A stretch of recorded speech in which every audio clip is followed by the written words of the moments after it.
जी, तो जिस तरह हम जितनी भी अमाउंट आ रही है 48,600 अदर कंप्रीहेंसिव इनकम, हमारा अब इसका बैलेंस खत्म हो जाना चाहिए, तो हम फाइनल एंट्री से नीचे करेंगे अदर कंप्रीहेंसिव इनकम डेबिट हो जाएगी ताकि ये जीरो हो जाए और रिटेन्ड अर्निंग को क्रेडिट हो जाए। ये कोई नई एंट्री नहीं है आपके लिए। जब रीवैल्यूएशन आप करते हो, जिस एस पर आईए 16 के मुताबिक जिस एसेट पर रीवैल्यूएशन सरप्लस जनरेट होता है वो भी तो अदर कंप्रीहेंसिव इनकम को क्रिएट होता है, क्योंकि ट्रांसफर होता है, और वो तब तक स्टेटमेंट ऑफ फाइनेंशियल पोजीशन में रहता है जब तक एसेट रहेगा।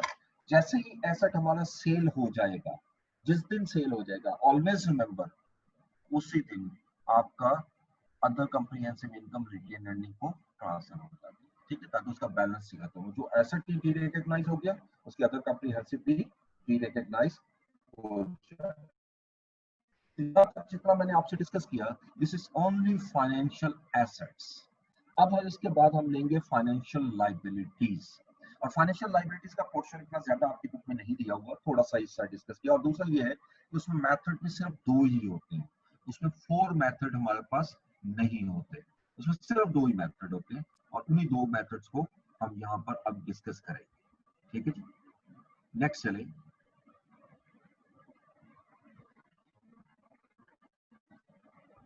स्लाइड की तरफ।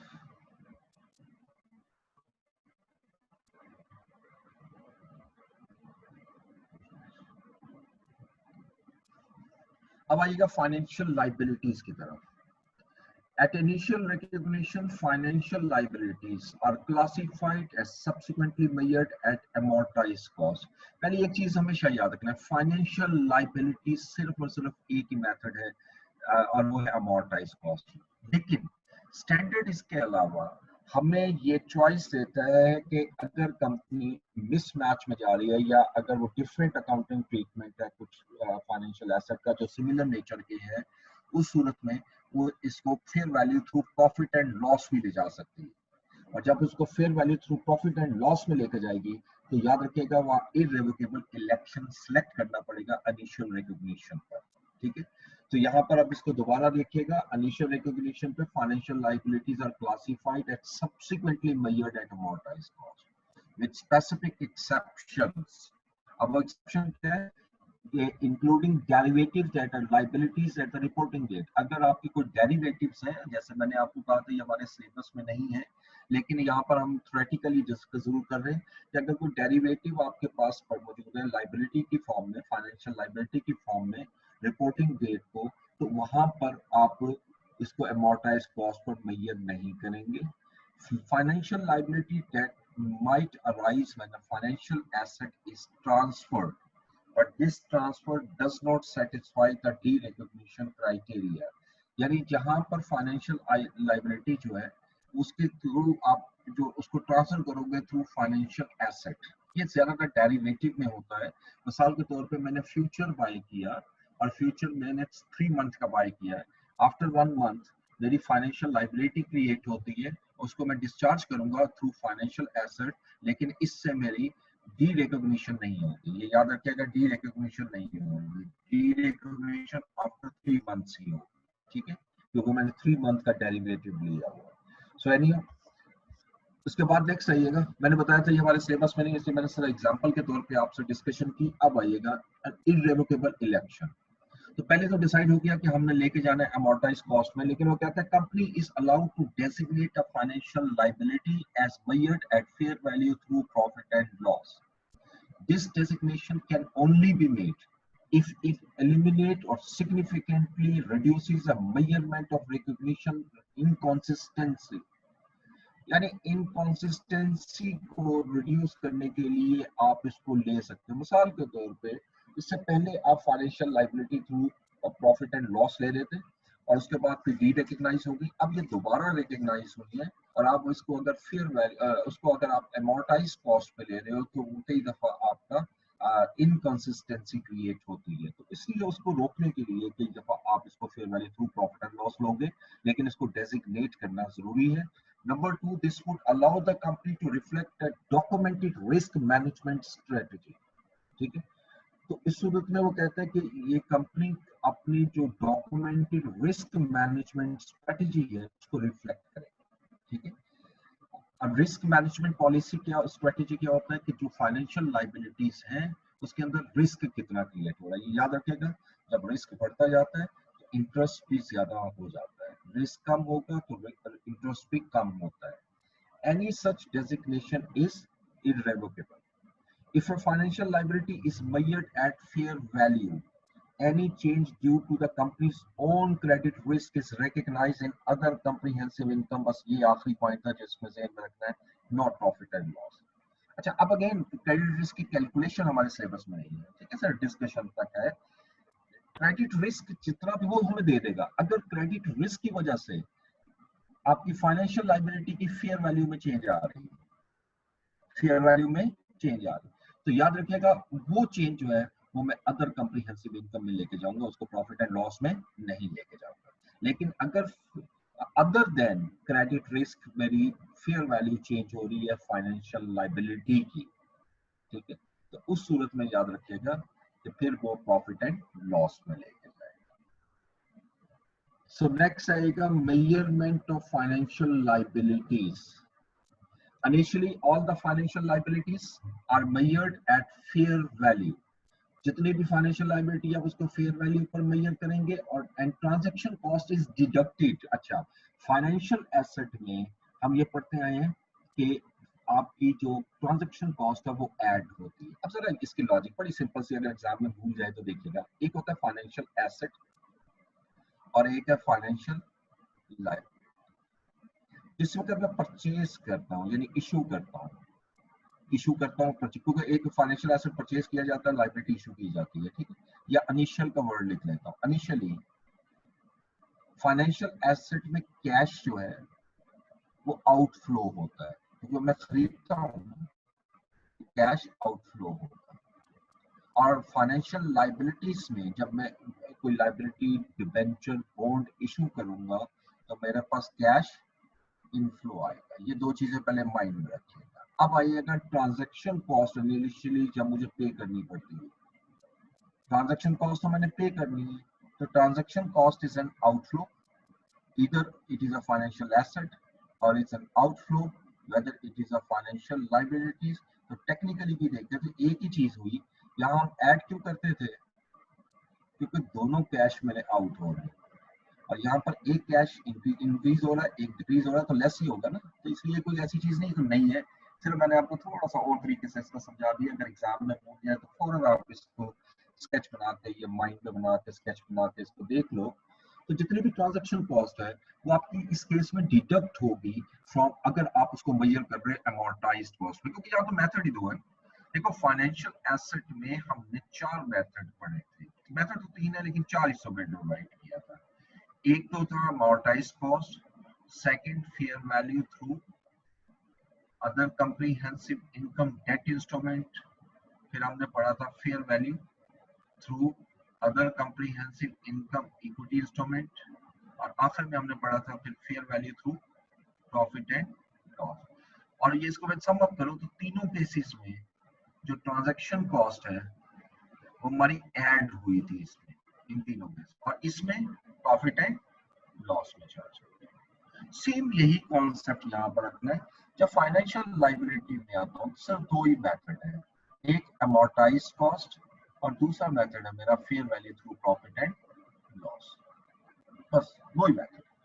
अब ऐसे केस में अमोर्टाइज कॉस्ट पे जब रिकॉर्ड करेंगे तो ट्रांजैक्शन कॉस्ट जो है वो डिडक्ट हो जाएगी, जो भी हमने पढ़ा, और अगर fair value through profit and loss होगा तो वही रूल है, इसको हम प्रॉफिट एंड लॉस में चलेंगे। इसलिए transaction cost is deducted if measured at amortised cost. अगर मैं इसको अमोर्टाइज्ड कॉस्ट पे मेजर करता हूं तो इसको मुझे डिडक्ट करना है, but it's transfer to profit and loss as an expense when measured at fair value through profit and, तो कोई नई चीज इसमें नहीं आई, ठीक है। उसके बाद नेक्स्ट आइए, नेक्स्ट आते हैं नेक्स्ट स्लाइड। उसके बाद नेक्स्ट स्लाइड में देखें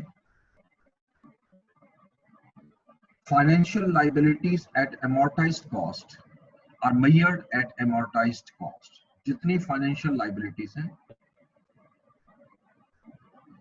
वो जो amortized cost पे मेजर कर रहे हैं उसको amortized cost पे लाएंगे, वही चीज को amortized cost पे, तो अमोर्टाइज कॉस्ट क्या होती है कि जिसके अंदर हम ट्रांजैक्शन कॉस्ट को प्लस करते हैं, प्रीमियम वगैरह प्लस करते हैं, लेकिन फाइनेंशियल एसेट के केस में जितना प्रीमियम हम पे कर रहे हैं वो हम ऐड करते थे और जितनी ट्रांजैक्शन कॉस्ट है वो भी ऐड करते थे। यहाँ पर सिंपल डिडक्ट हो जाएगा ऐड होने के बजाय, बाकी तो कोई फर्क नहीं। To be measured at amortized cost means that subsequent measurement of financial liability will involve using the effective interest rate method.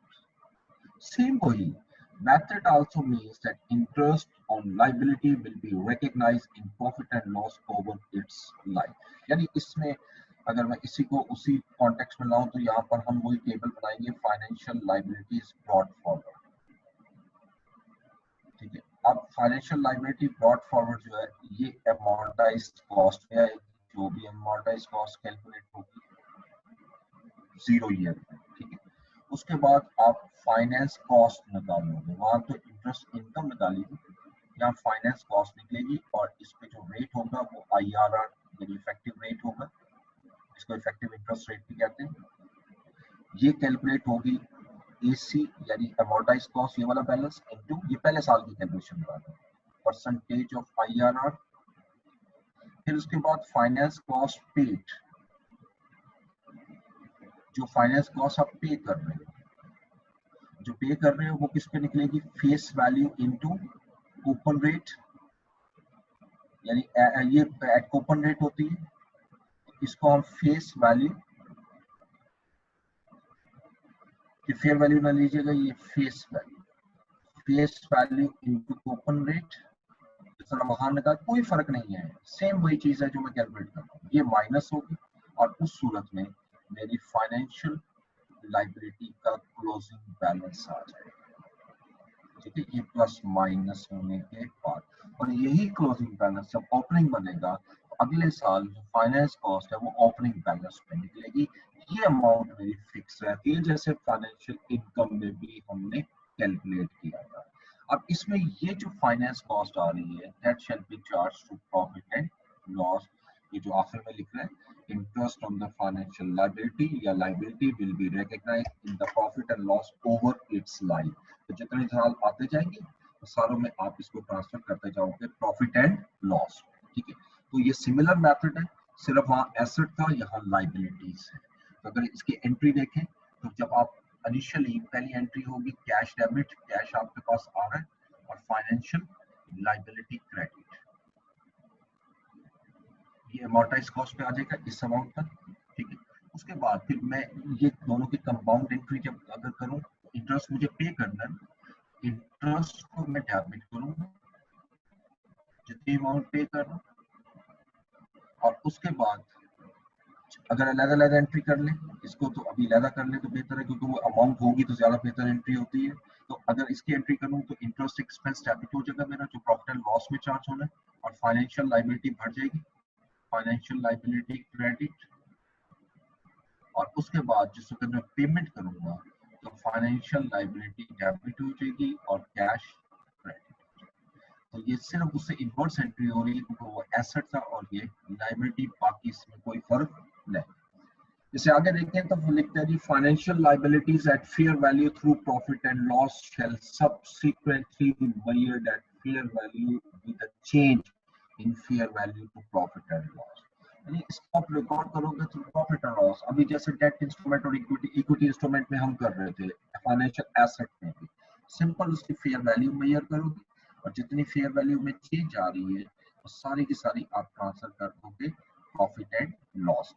लेकिन आगे लिखते हैं except the amount of fair value adjustment that is attributable to change in credit risk. लेकिन स्वाय इसके कि अगर fair value में जो चेंज आ रही है वो क्रेडिट रिस्क की वजह से आ रही है, तो उस सूरत में, और वो रिस्क किसकी वजह से, ऑन क्रेडिट रिस्क से, must be presented in other comprehensive income. ठीक है, फॉर एग्जांपल मैं फाइनेंशियल लाइबिलिटी का क्लोजिंग बैलेंस लेता हूँ। फाइनेंशियल लाइबिलिटी का जो अब आप कैलकुलेट करोगे वो तो इसी तरीके से कैलकुलेट होगा अमोर्टाइज्ड कॉस्ट से। तो जिस वक्त कैलकुलेट किया तो क्लोजिंग बैलेंस मेरा आ गया 600,000।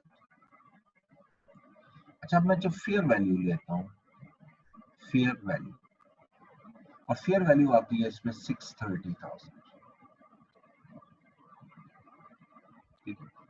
अब इसमें फर्दर इंक्रीज कितना हो रहा है जी 30,000।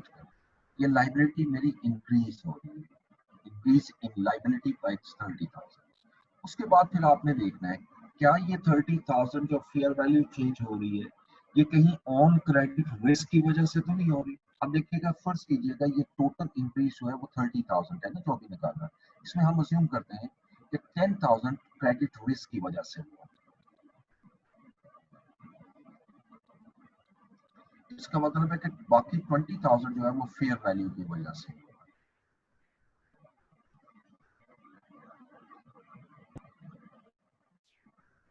ठीक है, बाकी 20,000 वो फेयर वैल्यू की वजह से। अब इस केस में अब एंट्री क्या करोगे, हमने अभी पढ़ा है कि अगर आपका फेयर वैल्यू इंक्रीज होगी तो आप उसको प्रॉफिट एंड लॉस में लेके जाओगे, लेकिन अगर क्रेडिट रिस्क की वजह से आ रही है तो अदर कंप्रीहेंसिव इनकम में लेके जाओगे। मैंने आपके सामने ऐसी एग्जांपल ली जिसमें दोनों दिए हुए हैं, ठीक है। मैंने जैसे पहले बताया था कि ये आपको गिवन होगा, ये आपने कैलकुलेट नहीं करा, इसकी कैलकुलेशन हमारे सिलेबस में नहीं है, ठीक है। अब इसकी इंक्रीज हो रही है लाइबिलिटी, वो तो होगी क्रेडिट। अब डेबिट क्या होगा, अब 20,000 चूंकि फेयर वैल्यू की वजह से हो रहा है तो मैं प्रॉफिट एंड लॉस को डेबिट करूंगा 20,000 से, और 10,000 और जो मेरा हो रहा है चेंज हो रहा है वो क्रेडिट रिस्क की वजह से, वो मैं अदर कंप्रीहेंसिव इनकम में लेके जाऊंगा। अब 30,000 रुपीज जो है वो मैं क्रेडिट कर दूंगा फाइनेंशियल लाइबिलिटी से, जो कि इंक्रीज हो रही है फाइनेंशियल लाइबिलिटी, और increase in liability would be credit. ये एंट्री पास होगी इसकी, अगर क्रेडिट रिस्क की वजह से आता है। और अगर ये सारा ही क्रेडिट रिस्क की वजह से होता तो एंट्री ओसीआई डेबिट और फाइनेंशियल लाइबिलिटी होती, और अगर इसमें क्रेडिट रिस्क बिल्कुल ना होता तो फिर ये सारा प्रॉफिट एंड लॉस को मैं ट्रांसफर कर देता, ठीक है। और अब आखिरी चीज जो है ना, आखिरी स्लाइड में हम सिर्फ पढ़ेंगे what is credit risk in definition point of view से। The credit risk referred to the risk is to the risk relating specifically to that liability, यानी वो liability, वो इंस्ट्रूमेंट जो आपने इशू किया है स्पेसिफिकली उससे रिलेट करता है, rather than entity। यानी ये एंटिटी का अपना क्रेडिट रिस्क नहीं है, ये याद रखिएगा। असल में जो डॉक्यूमेंट आप इशू कर रहे हैं उसका अपना एक क्रेडिट रिस्क होता है, ठीक है, सिर्फ उसको मेजर करना है। This means a liability that has been collateralized would be lower than the liability for which no collateral has been offered। देखिए हमारी दो लाइबिलिटीज है, एक हमारा बॉन्ड्स है, लॉन्ग टर्म बॉन्ड्स, और एक मीडियम टर्म बॉन्ड्स है। इसको बॉन्ड ए कर लेते हैं और इसको बॉन्ड बी। अच्छा, बॉन्ड ए जब आपने इशू किए इसके अगेंस्ट ऑब्वियसली कोलेट्रल आपने किया, यानी सिक्योर किया, आपने इसको प्लेज करवाया, जिसको कोलेक्टराइज्ड कहते हैं। इसके पीछे फुली कोलेक्टराइज्ड है, और ये नो कोलेक्टराइज्ड है। कोलेट्रल इसके अगेंस्ट है, इसके अगेंस्ट कोई कोलेट्रल मौजूद नहीं।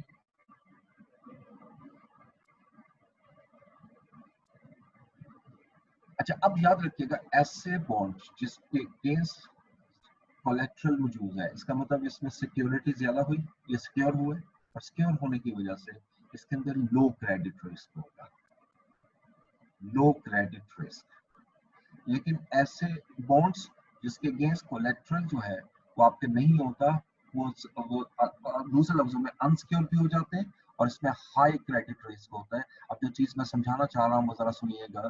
आपकी कंपनी ए की है, यानी आपकी ये जो बॉन्ड ए और बी जो है वो आपको एबीसी लिमिटेड ने इशू किए, दोनों, ये भी एबीसी ने किया और ये भी एबीसी ने किया।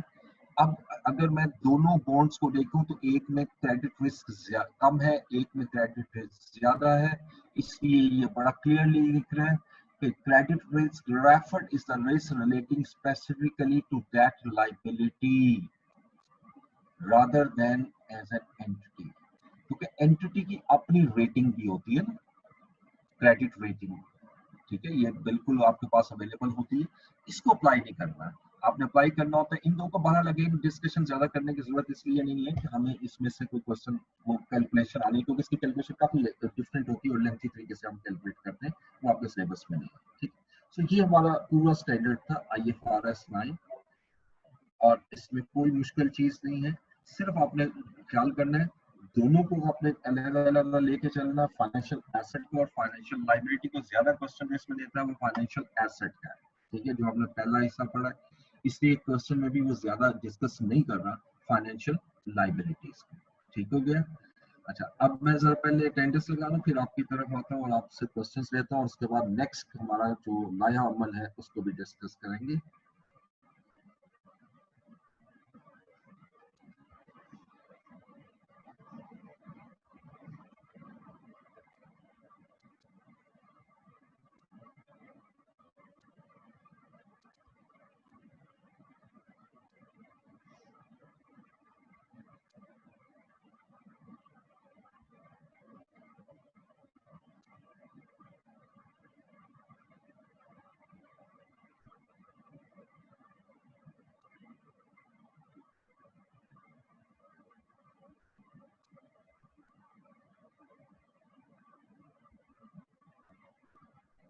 जी, अहद आमिर,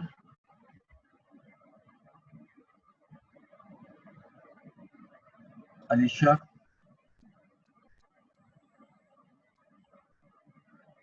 अंसा शफीक,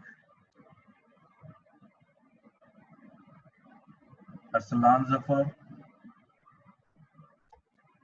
असद मुनीर। Yes sir.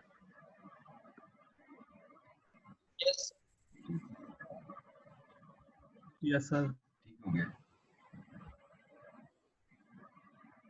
अच्छा, दुआ बिनते इमरान,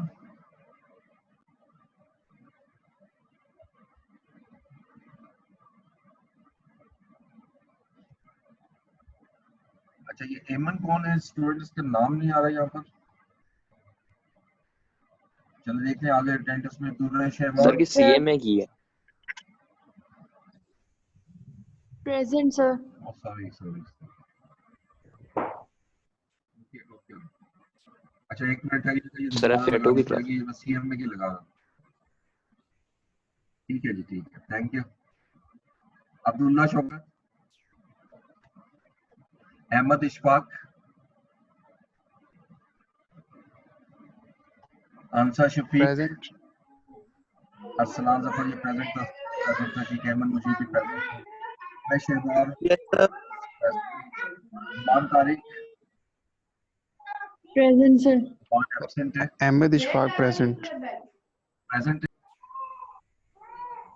अहमद इशफाक अहमद अहमद अहमद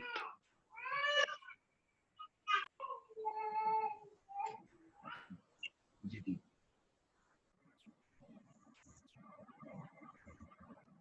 ओके, फाइज फैस नुमान, फैस नुमान,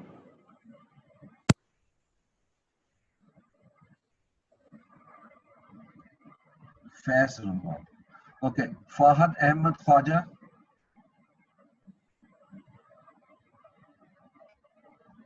फजर अफजल,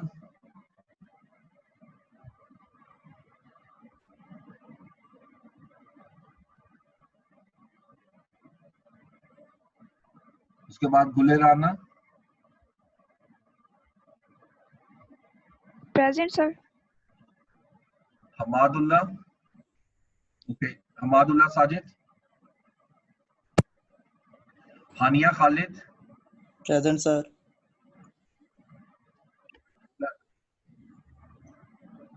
हमादुल्ला बोले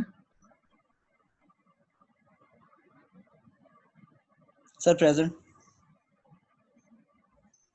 जी, कौन नाम बोलिएगा? हमादुल्ला। ठीक है।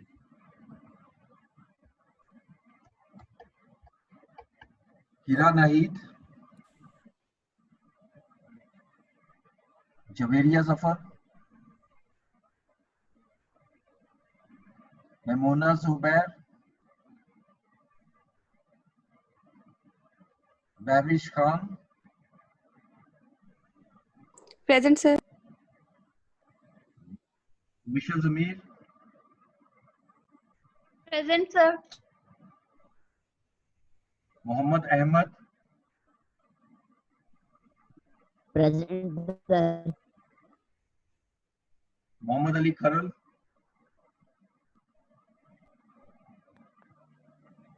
Mohammad Ehtisham, Hamza Aamir,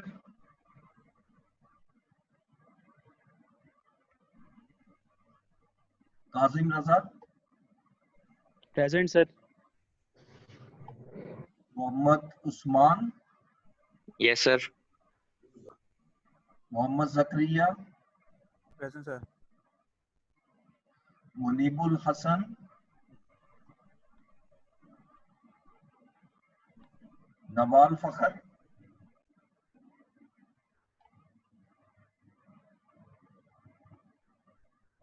Nauman Javed,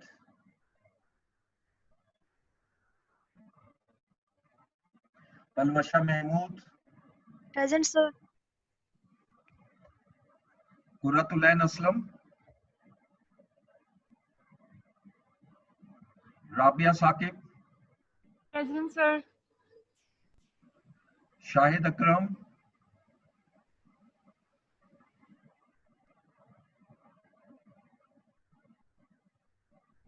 Syeda Masuma, Present. Tahreem Salman, Usama Khan, Yes, sir. जुनैर जब वसीम। कोई ऐसा स्टूडेंट जिसकी अटेंडेंस ना हुई हो, ये सोच लीजिएगा, मैं सबमिट करने लगा। डन। ओके जी, अब आइएगा नेक्स्ट जो मैंने आपसे डिस्कस करना है, क्योंकि अब हम दाखिल हो रहे हैं मेन एरिया में, ठीक है। और मेन एरिया में हमें बड़ा जरूरी है इस चीज को देखना।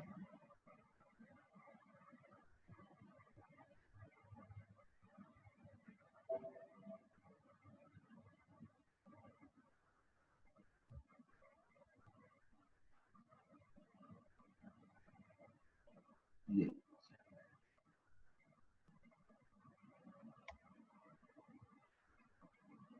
अब हमारे पास जो बेसिकली छोटे टॉपिक है वो तो सब निकल गए। हमारे पास बहुत बड़े बड़े टॉपिक रह गए हैं, जिसमें सबसे पहले है कंसोलिडेशन। अब मैंने स्टार्ट इसके बाद करवाना तो कंसोलिडेशन ही है, लेकिन प्रॉब्लम ये है कि इसके लिए ईद आ जाती है और छुट्टियां आएंगी, तो मैं नहीं चाहता कि इसको दरमियान में हम डिसकंटिन्यू करें कंसोलिडेशन। ये जरा टाइम देता है। उसके बाद हमारा जो बड़ा टॉपिक है वो IAS 8 है, IAS 12 है, देन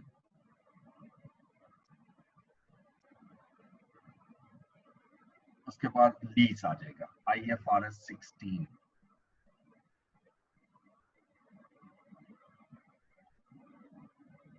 ठीक है जी, ये हमारे 4 बड़े टॉपिक रह गए। उसके बाद तो फ्रेमवर्क और एथिक्स रह जाता है, वो छोटा सा, ये 4 है।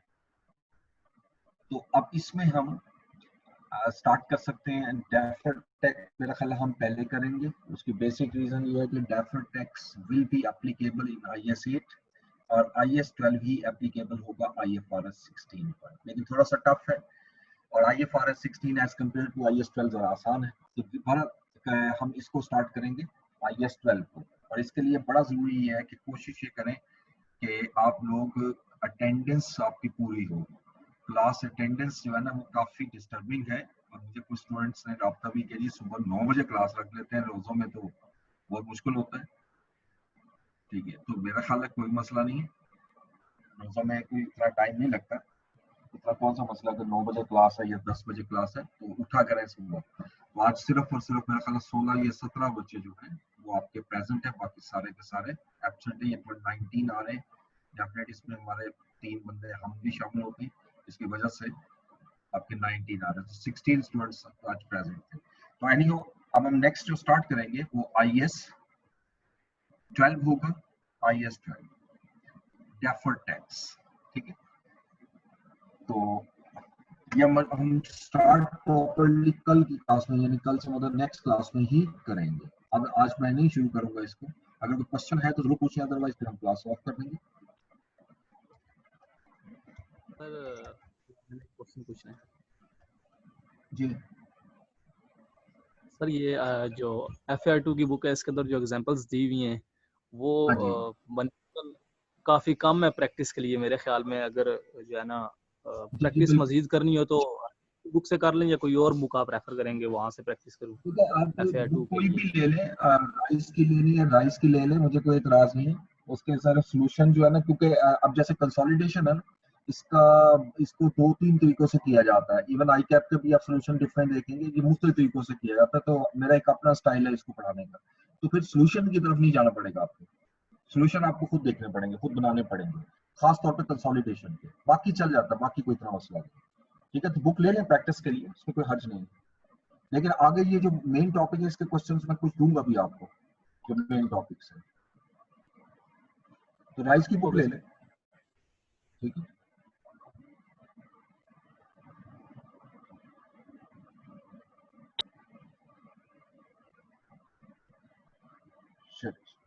ठीक है जी, thank you so much. Allah Hafiz.